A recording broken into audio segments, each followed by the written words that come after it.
always thought family was supposed to be your safety net. When I got into that car wreck, my first thought was about my kids until I sent the text, and nobody responded.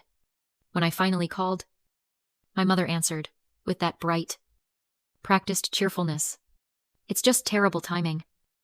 Celia," she said, "we have a cruise deposit due." I laughed. A quiet, hollow sound that barely made it past my lips. But inside, the last thread of hope snapped. They wanted a perfect life, but only if I was the one paying for it. Silently and without complaint. So I stayed quiet. I didn't yell. I didn't plead. Instead, I started making a plan they could never talk their way out of. 2 weeks later, while they were still sending me links to their cruise itinerary, my evidence went public. Because the case I was building wasn't just about family drama. It was criminal. And when my father saw the police report with his daughter's name on it, he collapsed. My name is Celia, and I grew up in a family that ran on transactions disguised as love. Big family dinners, expensive birthday gifts, holiday cards, where everyone's smile was just a little too wide. It all looked perfect from a distance. But up close, I always felt like the family ATM, the one who kept the beautiful machine running. My parents, particularly my mother, were obsessed with keeping up appearances.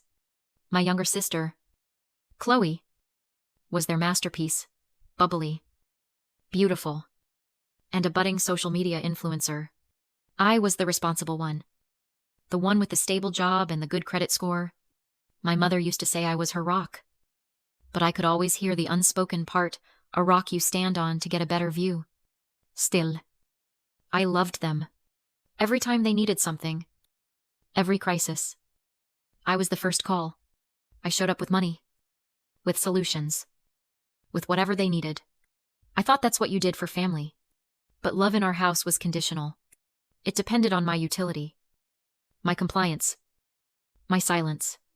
I learned to smile through the one-sided requests, to pretend it was fine when they only called when they needed a loan, even when I felt more like a resource than a daughter.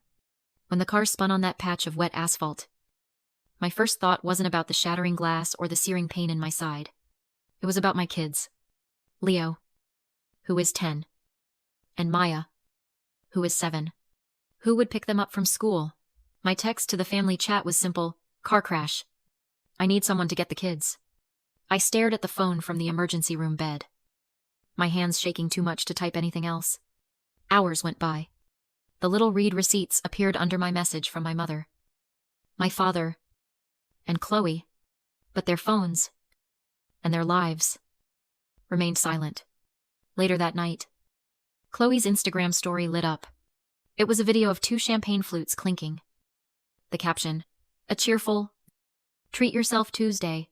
She was at a spa. My mother had even loved the post. The sheer, breathtaking indifference of it settled in my bones like a permanent winter. The coldness wasn't just anger. It was a kind of clarity. I wasn't family. I was a foundation. And they had just proven they would let the whole house collapse if the foundation had a crack. I finally gave up and called my cousin, Anya. She picked up on the first ring.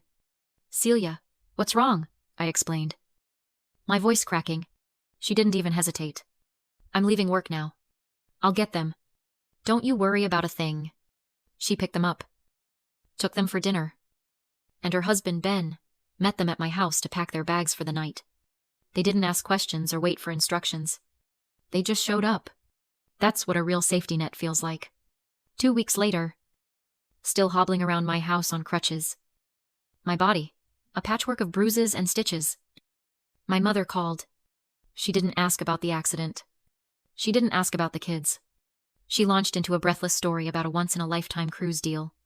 "The deposit is $3,200, she said, her voice buzzing with excitement. "And it's non-refundable. So we have to book it by Friday." I listened to her go on and on about balcony suites and port excursions, while my leg throbbed with a dull persiste pas. She finally paused, waiting for me to ask for her bank details like I always did.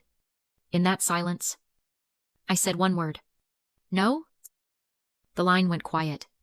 It was a heavy, suffocating silence, The kind that happens when an entire reality gets upended. What do you mean? No, she finally stammered, her voice full of genuine confusion, as if I'd just started speaking a foreign language. I didn't offer an explanation. I didn't list my grievances. I just said, I can't help you. And I ended the call. As I put my phone down on the counter, I felt a deep, satisfying click inside my chest, like a heavy door being locked for good. The backlash started within an hour. It began with Chloe. First, she texted me a link to a designer handbag that cost more than my mortgage payment. A few minutes later, another text. Mom said you were being weird about the cruise. Everything okay? The fake concern was so transparent, it was almost comical. She wasn't asking if I was okay. She was taking my temperature, checking to see if the ATM was back online. I left her on red. My new boundary was a wall of silence. Then came my father.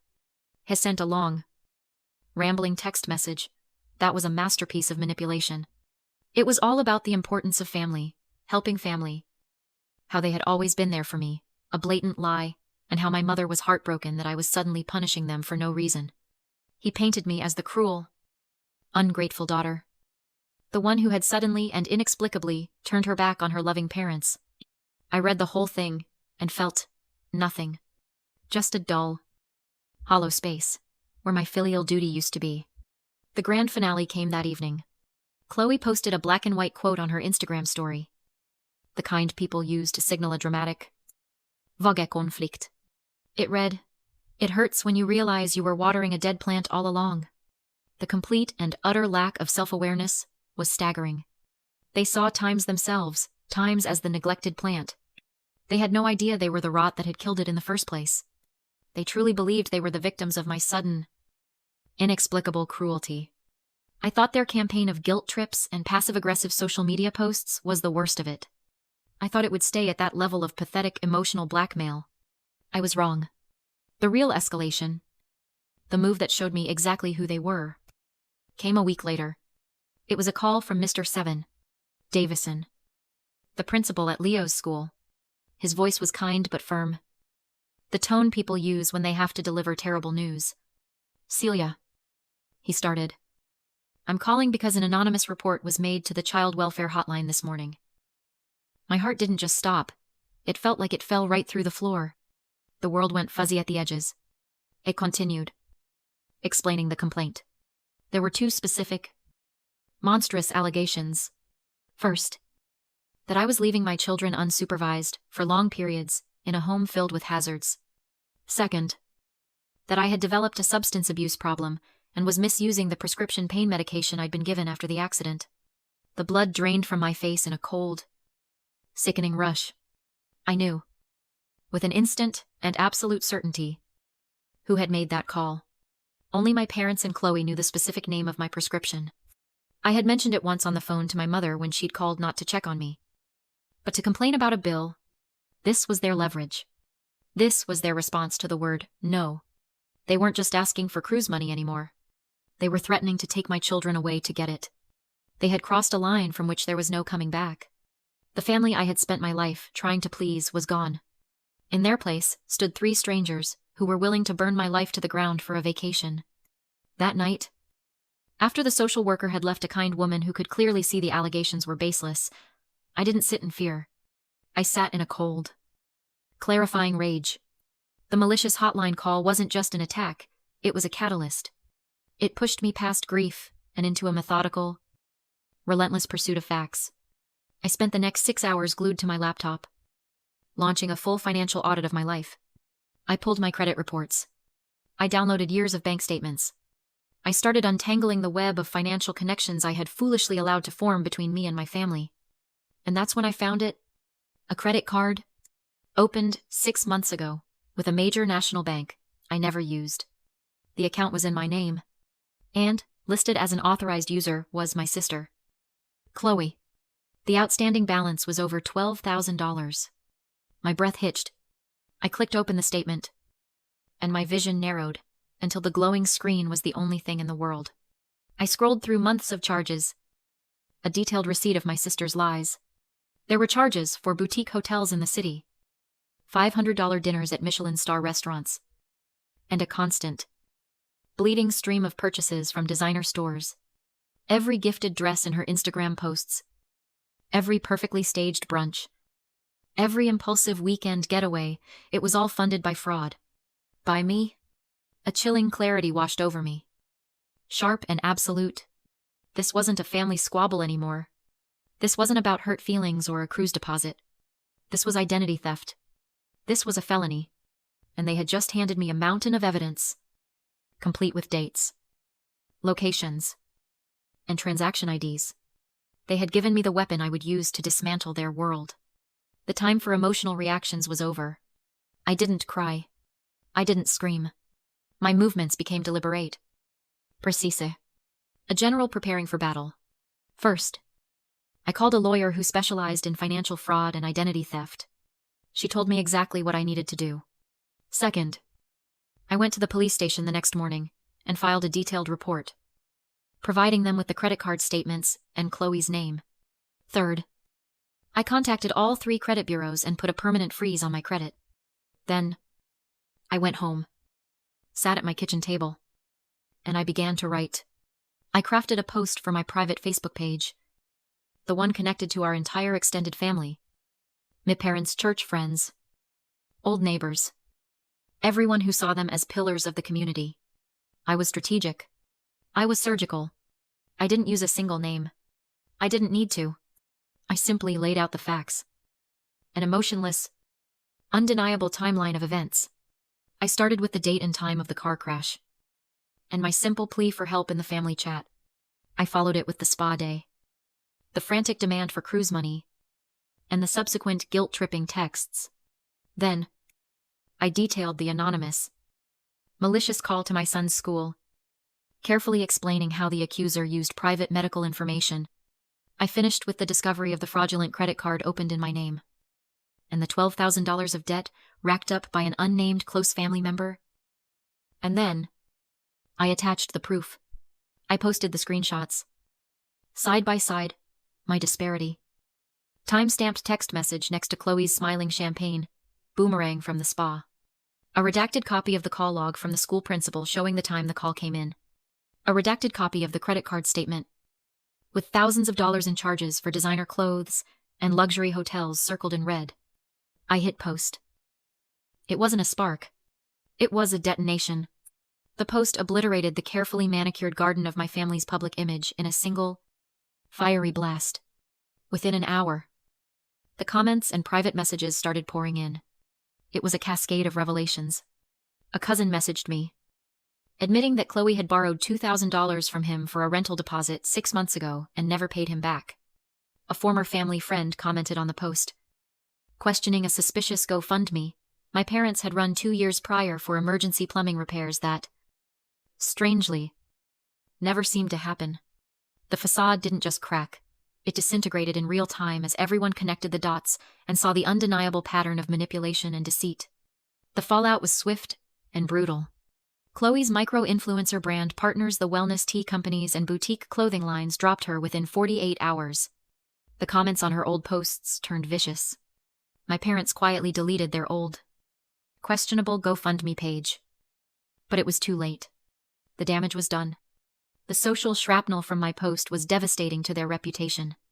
My mother called me, her voice a mess of sobs and fury. Not to apologize, to demand. "You have to take that post down, you're ruining the family's name," she shrieked. "There's nothing left to ruin," I said calmly, and hung up the phone. A few days later, my lawyer sent a formal cease and desist letter to Chloe regarding the identity theft, along with a notice that a police investigation was officially underway.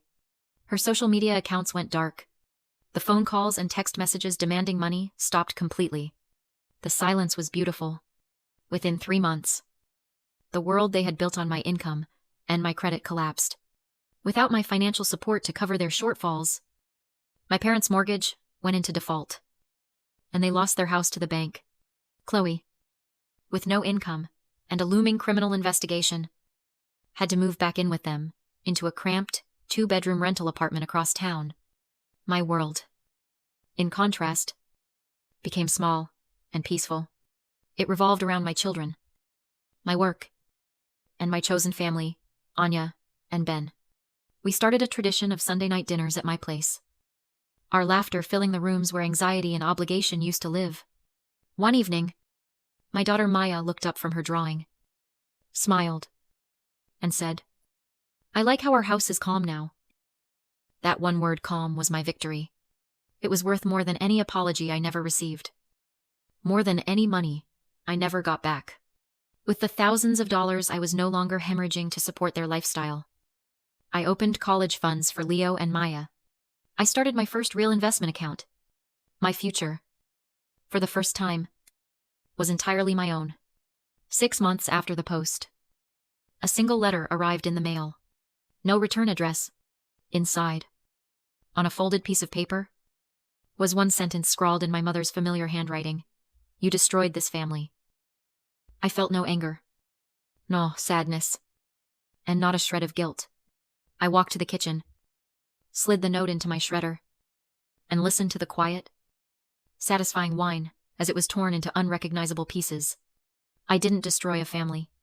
I just stopped being the foundation for a rotten building. And when it finally collapsed under the weight of its own decay, I was finally free to build something new. The greatest lesson I learned is that the people who belong in your life will show up when you need them. New questions asked. And it's more than okay to lock the door on everyone else. They thought my story was over. But it was just the beginning. Subscribe to see what happened next.